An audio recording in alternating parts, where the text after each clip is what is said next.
Listen up, nerds and nerdettes and wee little nerdlings all. It's your buddy Big Johnny G, the Two Gun Pixie presents Legendary Gaming.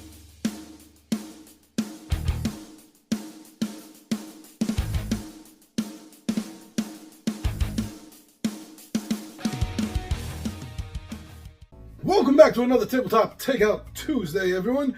I'm your buddy Big Johnny G, and this is the series where I give you some points about why I enjoy or love a particular game, why I can't wait for a title to hit the table.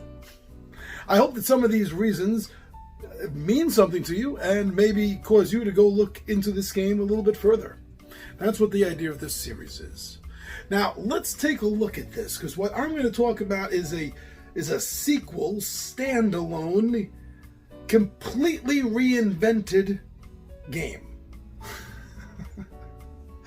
Shadows over Camelot, the card game, is absolutely completely different from the original board game with the same title.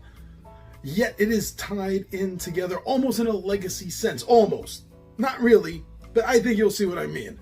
So why don't you join me down the table and I'll tell you why I enjoy Shadows over Camelot, the card game. I'll see you down there, everyone.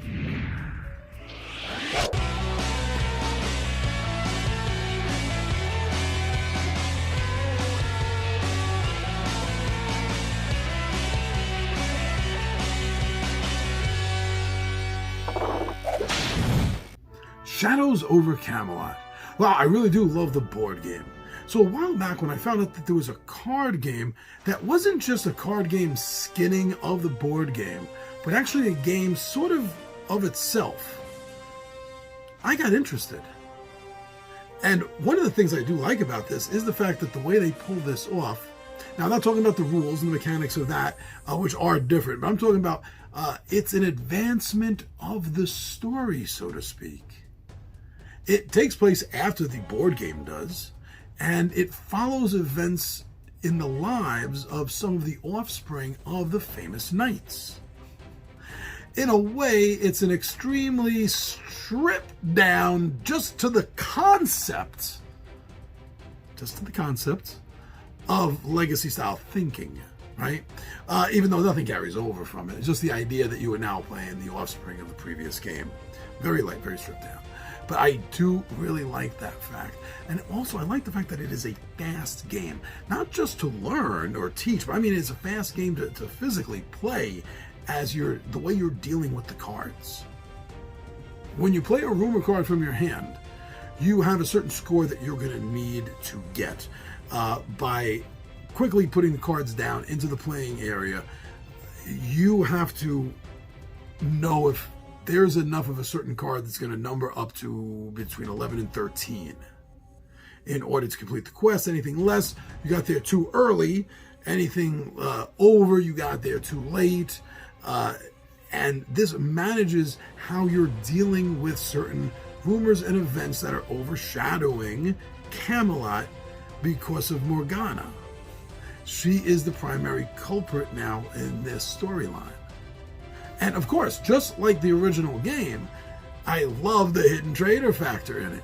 That somebody in the game is not going to be helping. Someone in the game is going to be calling out to finish a quest when they know there's not enough points. It's below. Actually, we're probably more than 14, but it's easier to deal with under 11, right? Because that's quicker to get to. Oh, I thought that was 11. I'm sorry, guys and gals. I'm so sorry. Yeah, BS, right? Yeah, we know. So it does have that whole factor. And again, it harkens back to the game because you're collecting swords, white swords or black swords, and by the end of the game, either the Camelot survives or the traitors have brought it down. So again, even though it's a card game, it's another factor harkening back to the board game, and I enjoy that. Honestly, I think I enjoy this card game a lot more because of how much I like the original board game. I'm not so sure if I would have enjoyed this more, but we're never going to know, obviously, at least not here in this particular Earth. But it is something I've thought about. But overall, if you enjoyed Shadows of Camelot, this is a completely different take on it. By the same company, running the same concepts, so it is an advancement of the game. Go out and try it. It's more difficult than it sounds, trust me. But it's going to be fun. You're going to enjoy yourself. And it's another game for Arthurian mythology. And there's not enough out there. We need more on this subject. Come on. I've already talked about that anyway. But this game in particular, thank you so much for wanting to take a few minutes of your time and hear about this amazing card game. It is a fun advancement from the base. I'm your buddy Big Johnny G for Two Gun Pixie presents Legendary Gaming, my friends. I am out of here.